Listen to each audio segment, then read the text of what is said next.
Bab 2 RUU Perampasan Aset. Subjek hukum dan asas kesetaraan serta tujuan. Pasal 2. 1. Subjek hukum dalam undang-undang ini meliputi semua penyelenggara negara tanpa terkecuali. 2. Yang dimaksud penyelenggara negara sebagaimana dimaksud pada ayat 1 mencakup A. Presiden dan Wakil Presiden, B. Menteri dan pejabat setingkat menteri, C. Anggota DPR, MPR, dan DPD, D. Pejabat lembaga yudikatif, E. Gubernur, Bupati, Wali Kota, serta wakilnya, F. Kepala Desa dan Perangkat Desa, E. Pejabat ASN, TNI dan Polri, H. Pejabat pada badan lembaga independen, I. Seluruh pejabat negara lainnya yang menerima gaji atau fasilitas dari negara. Pasal 3. 1.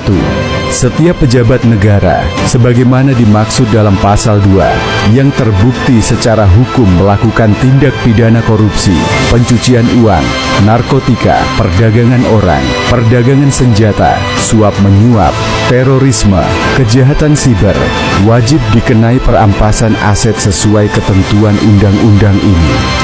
2.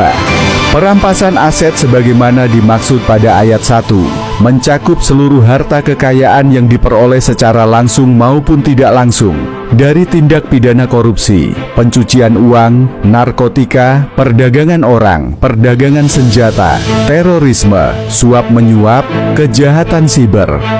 3. Perampasan aset berlaku terhadap pejabat aktif maupun yang telah berhenti, pensiun, atau diberhentikan dari jabatannya. Pasal 4. 1. Tidak ada jabatan, pangkat, kedudukan, atau institusi yang dapat memberikan kekebalan hukum terhadap pelaksanaan undang-undang ini. 2. Setiap pejabat negara diperlakukan sama di hadapan hukum dalam penerapan perampasan aset hasil tindak pidana korupsi, pencucian uang, narkotika, perdagangan orang, perdagangan senjata, terorisme, kejahatan siber, suap menyuap. Pasal 5. 1. Penegakan hukum undang-undang ini dilaksanakan berdasarkan asas A. Keadilan, B. Kesetaraan di hadapan hukum, C. Kepastian hukum, D. Transparansi, E. Akuntabilitas, F. Efektivitas, G. Proporsionalitas, H. Nilai agama dan moral bangsa, I. Tidak diskriminatif. 2.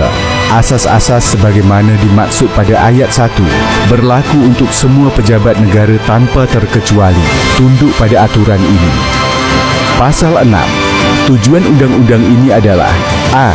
Mengembalikan kerugian negara, B. Memutus rantai kejahatan dengan merampas keuntungan hasil tindak pidana korupsi, pencucian uang, narkotika, perdagangan orang, perdagangan senjata, terorisme, kejahatan siber, suap menyuap, C. Memberikan efek jera tanpa pandang bulu jabatan, D.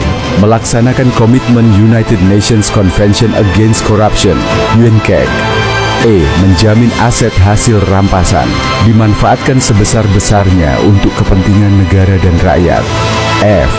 Menjadi instrumen keadilan sosial. G. Menjadi pengingat moral bagi seluruh pejabat negara tanpa terkecuali tunduk pada aturan ini. Ayo, sahkan RUU Perampasan Aset.